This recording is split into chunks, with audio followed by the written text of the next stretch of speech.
Hi Rapido captains. ఈరోజు Rapido captain యాప్‌లోని మనకి rate card అయితే చేంజ్ చేయడం జరిగింది. ఒకవేళ ఇన్‌కేస్ ఈ రేట్ కార్డ్ అనేది ఇంకా ఎవరికీ చూపించట్లేదంటే ప్లే స్టోర్‌కెళ్ళి ఒక్కసారి అయితే అప్డేట్ అయితే చేయండి. యాజ్ యూజువల్ నార్మల్‌గా ఎప్పుడు మనం చూసినట్టు ఇన్సెంటివ్స్ అండ్ మోర్‌లోకెళ్ళాలి. పైన 3 లైన్స్ ఉంది కదా!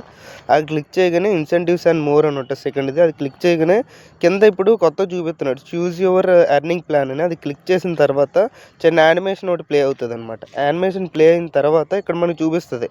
స్టార్టింగ్ 8% అంటే వచ్చిన దాంట్లో 8% కమిషన్ కట్ చేస్తాడనమాట. As usual night fare charges ఉంటాయి. ఓన్లీ ఫర్ బైక్ బూస్ట్ కూడా కాదు మళ్ళీ డైలీ ఇన్సెంటివ్స్ అయితే ఉండవు. తర్వాత మళ్ళీ ₹4 ఉంది. అదే ₹4 అందులో కమిషను ప్లస్ చార్జెస్ మళ్ళీ only for bike incentives Rao. Night fair అయితే యాజ్ యూజువల్ అన్నిట్లికి కామన్‌గా ఉన్నాయి. ₹8 ఇందులో బెటర్‌గా చూసుకున్నట్లయితే మనకి ₹8 అయితే బెటరు. అందులో కమిషన్ కట్ చేయడు, ఫిక్స్డ్ మనకి ఇస్తాడు. కానీ no incentives, only for bike. ఇందులో బైక్ బూస్ట్ కూడా ఉంటే బాగుండేది. అండ్ అలానే మీ ఒపీనియన్ అయితే కామెంట్లో తెలపండి. అండ్ మరిన్ని వీడియోస్ గురించి మన ఛానల్ అయితే సబ్స్క్రైబ్ చేయండి. అలానే మీ క్యాప్టెన్స్ కూడా షేర్ చేయండి. Thank you.